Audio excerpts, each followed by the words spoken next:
quick question. What if social media disappeared today? Will you still know who you are? Some of you are even smiling online right now, but your silent struggles, you can't talk to anyone about it. What if the person you are trying to impress online is taking you far away from who God wants you to be as He has created you? We're going to talk about this, so you should watch this to the end and enjoy the video. Hello friends, welcome to my YouTube channel. If you are here for the first time, a big clap for you. My name is Tosi. This is a space for teenagers to help them grow mentally, spiritually, and all round. Thank you for joining. If you're yet to subscribe to this YouTube channel, do well to click the subscribe button so you can get notifications when we post new videos. Now let's dig into today's video.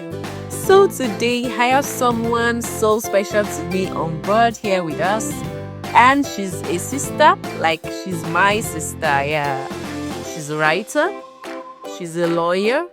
Oh, I'm sorry, already clapping wherever you are. Okay, and she's here with us on this today's video to talk about something very crucial that affects teenagers. So join me as I welcome Deborah. You're welcome on board, Deborah. Good to have me here. Thank you so much. I'm so glad to be here. Yeah. Okay, so the topic we're talking about today is social media versus real life for teenagers. And so we're going to be diving into the topic right away. So the first question I want to ask is, what do you think is really the difference between being on social media and real life, especially for teenagers? Yeah, okay. So once again, I'm honored to be here.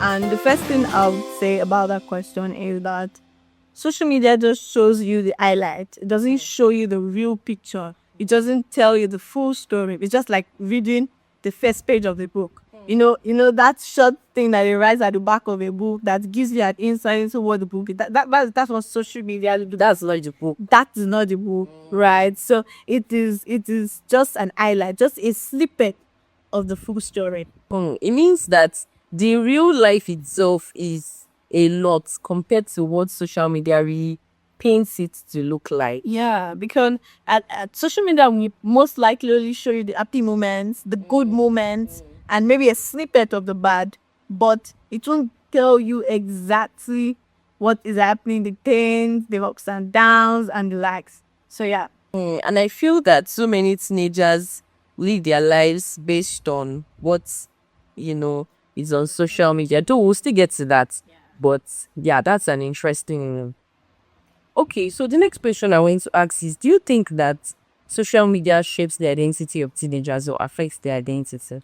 Yes, I think so. Or yeah, rather, I would say yes. It shapes their identity in the sense that many teenagers today, they don't care about what God thinks about them. All they care about is what will people say.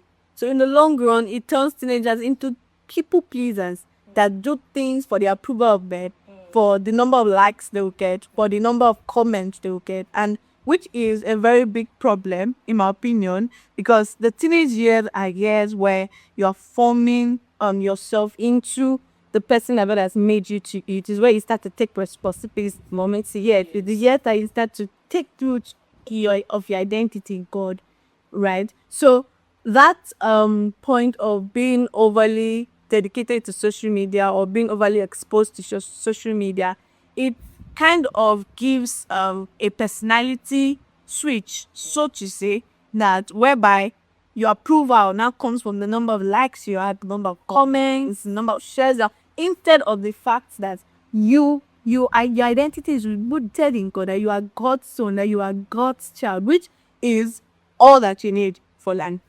That was so and impactful, because I mean, so many teenagers depend on the comments they get.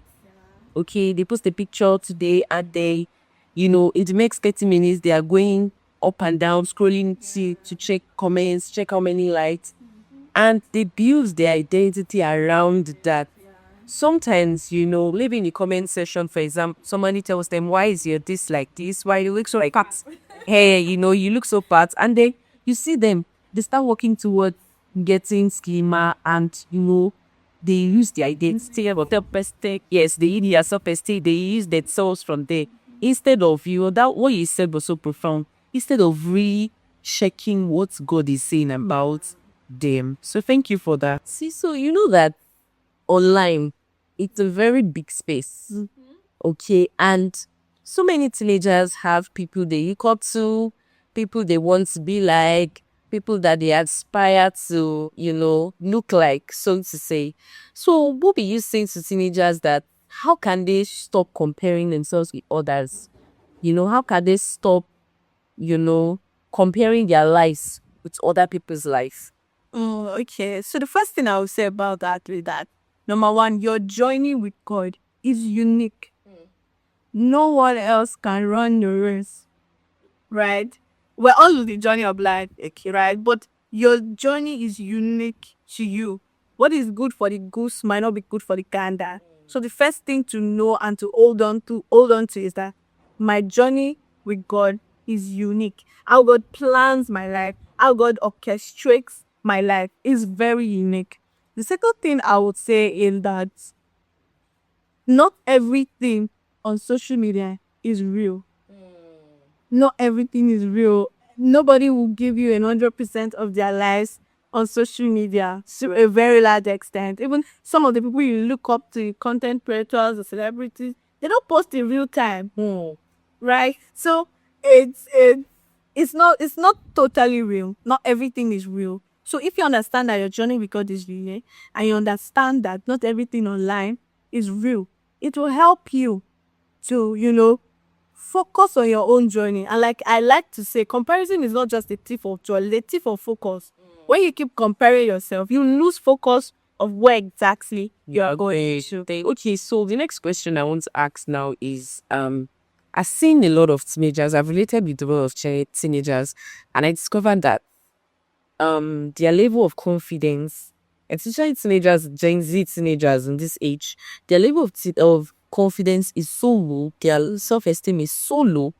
And one time I was just checking through my phone and I read a research that showed that so many teenagers self-esteem reduce because they are addicted to social media. So what can you say to teenagers? How can they build their confidence without social media? Right. These questions are very important because they take us back is basic, right? To the end that first off, your relationship with God matters in the way you carry yourself. It says a lot. It plays an important role in the way you carry yourself.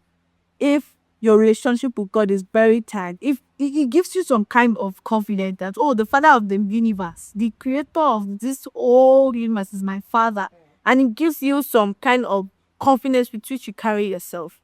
So, to build confidence, the first thing I would say is build a relationship with God. Build an intimacy with God. Build a relationship with God to the extent that His opinion is the only one that matters. Not because you are just saying it for the fun of it, but because that is actually what it is, the truth. That is what it is. To building a relationship with God. Second thing I would say is learning to take breaks. Too much of everything, like you say, is bad. Food is good for the body, but if it's too much, you're a glutton. So taking breaks from social media I think is an art that we all need to learn. Teenagers, even young, old, like just at some point, just take a break. Delete your social media apps and just live in like a social media free world, right? So you can take breaks, short breaks, long ones, as much as you can. Take breaks. Another thing I would like to say is building skills outside social media, learning to interact with people, learning to strike conversations. They keep making friends off social media. The truth is, so many teenagers don't know how to do this. Yeah. Sometimes if you're talking to a teenager because I use too much with them, they don't want to have eye contact with you. Yeah. When you're talking to them, you see them looking down, you see them licking a That's one of the things that social media addiction does to you. Being able to communicate confidently behind the screen of your phone, but not being able to talk to people. So building real life skills, people skills, learning how to talk to people, learning how to respond, learning how to make friends outside of social media, learning eye contact, the something, how to listen, how to start up conversations. So learning skills like that will also help you to build your confidence. Go out, talk to people, go to events, talk to people. Don't just hide behind your phone. Network. I think those are some of the ways that you can build your confidence. Intimacy with God, taking breaks is very, very important, and then developing real life skills, people skills. Because at the end of the day, in the journey of life, you will still need these skills one way or the other. So why not start early? Oh, the earlier the better. So much for you. One next question I want to ask is, so many teenagers, to help them to discover their identity. I think this question is very pushy to help them. Like, how do they know who they are outside the phone? Like, aside when they're on their phone, when they're on social media, how do they know who they are? Okay. What really matters is who you are outside of your phone. Who is good. I don't know. I've met some people that they're very good at texting. They look like very nice people when you are texting with them, and then when you see them, you're just like, who is this? Like, There's no correlation. so the thing is that outside of your phone, develop your mind. And in developing your mind, it's fixed to your personal development.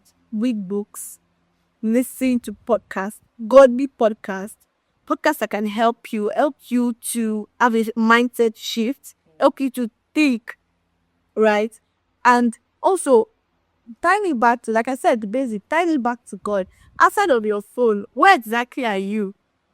Are you confident in the God that has saved you? Are you confident in the God that created you? Are you confident in the one that calls you his own? Outside of your phone, what do you think about? Some people even try to escape on their thoughts by doom scrolling on social media because they want to escape their thoughts. But you should have times where you sit alone with your thoughts. What are you thinking about? What consumes your thoughts? Your attitudes, your emotions outside of your phone. How do you react to issues, to situations? I know this might seem like, oh, I'm just a teenager, very good, but these are the things that build the foundation of maybe your 20s or even your 30s or even the rest of your life, right? Learning how to manage your emotions, your intellectual capacity. Can you really think? Not as every conversation you're just saying, oh, more, God, I beg. You don't have answer. Thank Chris. In a conversation, you can't carry on a conversation outside of your phone. You need to develop these competencies. Who you are, what am I thinking about? What is my mindset? Am I still thinking within my local environment? I just feel like I just want to give this. I go to open shop in my market. What are you thinking about? What are your emotions? Emotional intelligence. And I feel that the circle they relate with also implies Friendships. yes, the kind of friends they make, the kind of people they relate with. There are some teenagers that you would hardly not see them on TikTok. Like every minute they're on TikTok. Okay. And that forms the basis of their thoughts. Somehow it forms the basis of what they think about, their mindset about marriage, their mindset about entrepreneurship, their mindset about different basic things of life. Unknowingly to them, they won't know that those mindsets are building up until they begin to face the reality of life. Until it's time for them to get married, and then they have issues in, choosing who to marry because they never heard God. God has never spoken to them. You don't know how to hear God. And just few weeks ago we had in one of the devotional we have. The topic was how to hear God for yourself through the word and prayer. And I think you need to do listen to that. So mute. I mean, these conversations are so crucial because teenagers grow into adults. And what you have not built as a teenager, you cannot come into it as an adult. So I think you should really, really put your mind to this and work on your habits, work on your choices, work on what comes into your mind. Even the Bible says that the out of our heart knows issues of life. So I mean, what gets in, okay, what's getting it's what is what matters so much. And I always tell my teenagers, I tell them that we have gateways into our hearts. Those gateways include our eyes, our ears, our mouths, our nose. What do you see often? What do you hear often? Who you surround yourself with? What kind of environment do you put yourself in? Even if you're in an environment that is not so conducive, how do you remove yourself from that environment? you need to sit down, and these things cannot just happen magically. Mm-hmm. You have to put in the work. And I feel that a lot of Jay-Z's, they don't want to put in the work. Or doing that. No offense. They don't want to put in the work on doing that. So I think to know who you really are, she has given us some points. You can find yourself in God. It's only in God that you can find yourself. Like, that's the basic. That's the basic. Yeah. Yeah, thank you. Okay, so the final and last question I want to ask is that how do you think teenagers can use social media in a positive way? Because I believe that whatever has head must have a tail. Okay, just like a coin, there's a head, there's a tail. So yeah, we talked at length on the negative impacts of social media, especially on teenagers, on their identity and all that. How can a teenager use the positive aspects of social media to their advantage? Yeah, so like she said, I believe social media is one of the greatest gifts of this generation. And for one, it allows us to connect with people all over the world. And I think that's very important. And a positive way to use social media. Very first, number one, follow positive content like this, right? Follow positive content. There's a way you can condition your algorithm. I know that the algorithm can be funny sometimes to many face. Yes, but there's a way you can condition your algorithm to when you're only following Christian content, you're only following encouraging content. And even these days, we have to be careful of the kind of motivational content we follow, right? But Christian content, positive content, content that contribute to your growth, to your development as a human being.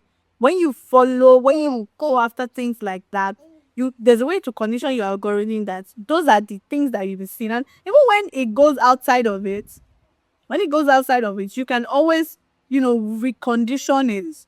Okay, so following positive content, using your social media as a tool to advance the cause of the gospel, to advance the cause of God.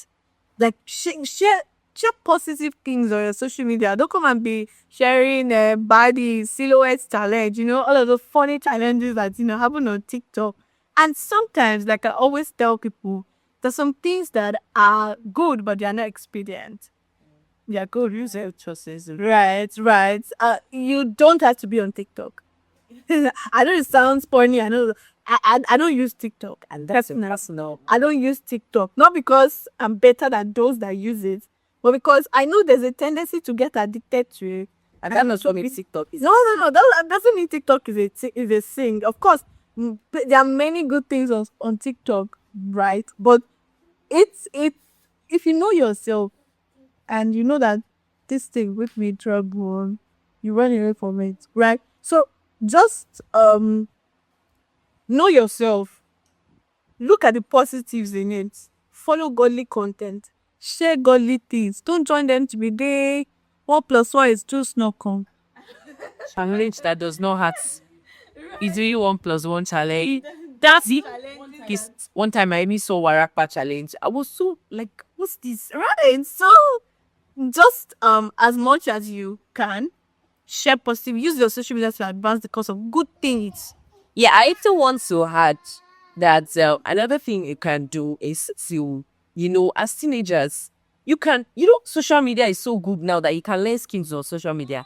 I learn data analytics, can learn now to do so many things. On social media, you can even learn how to be a virtual assistant. Yeah, on social media. So why are you using the negative parts more? You should use the positive parts more. So I think that's a key one. Thank you so much. I'm so glad this was so educating, informative, in fact, so interesting for me. So what do you have as a closing remark? Just a word that you want to say to teenagers out there? I just want to say that it gets better with God. Yeah. It gets better. Yeah. And then make sure God is at the center of all that you do.